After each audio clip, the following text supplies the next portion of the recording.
Hello, Tim English from Private Reserve Fine Wines, talking about Alexis Soyer wines. Alexis Soyer is a brand I developed, kind of a fitting tribute to somebody I discovered while doing some research for a book I've been writing about famous chefs throughout history. And I came across Alexis Soyer's name, and when I was reading and learning about him, I was just utterly fascinated, and I was like, how do I not know who this guy is? French born, poor family, parents wanted him to go into the church, very misbehaving. I can relate to that. Ended up starting in the restaurant business. Isn't that how we all got in the business? Anyway, he started in Paris at 12 as an apprentice, and by the time he was 18 years old, he was running a whole brigade in one of the more famous restaurants of Paris. He found himself on the wrong side of the French Revolution and left France to go to London. And once he arrived in London, he started cooking for some of the English aristocracy, and then was summoned to open the London Reform Club, a social and dining club that is still there today. In the meanwhile, he was always a great showman. He was always a great lover of theater. He was someone that some people call the first celebrity chef, if you will. And what was amazing to me and what really struck home to me was his humanitarian nature.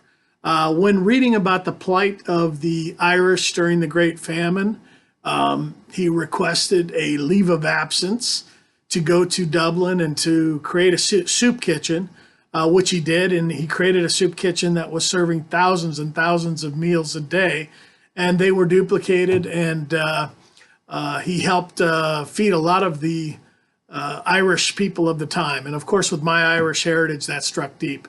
But then later on, he read of Florence Nightingale in the Crimea and all the problems they were having. And he went over there, took a leave of absence, and went over to the Crimea and reorganized how the British Army fed its troops. So throughout history, he's been just not just a great chef, not just a great humanitarian, but also an inventor. So I found him really fascinating. So I decided to make a label with some great wine I had from Napa Valley, mostly from Rutherford. And it started in 2012.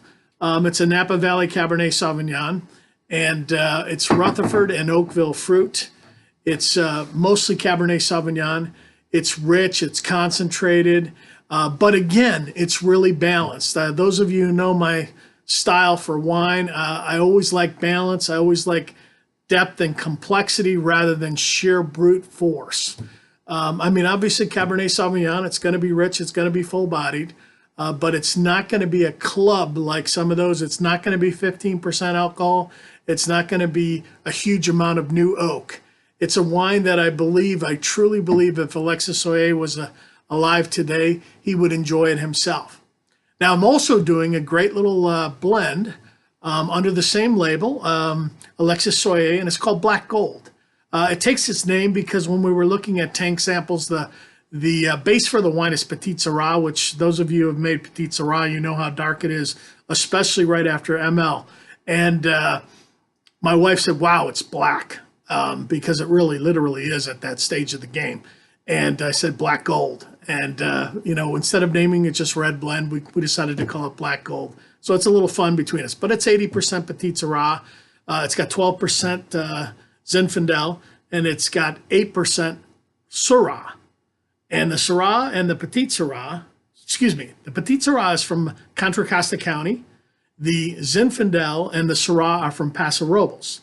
So it's got really a nice jammy layer from Paso, but then it's got these old head-trained Petite Sirah vines that are from Contra Costa County. And it's really rich, it's full-bodied, it's very fruity. But then even there, for Petite Sirah, it still has, I hope, a layer of elegance. But as I always say, a taste is worth 1,000 words.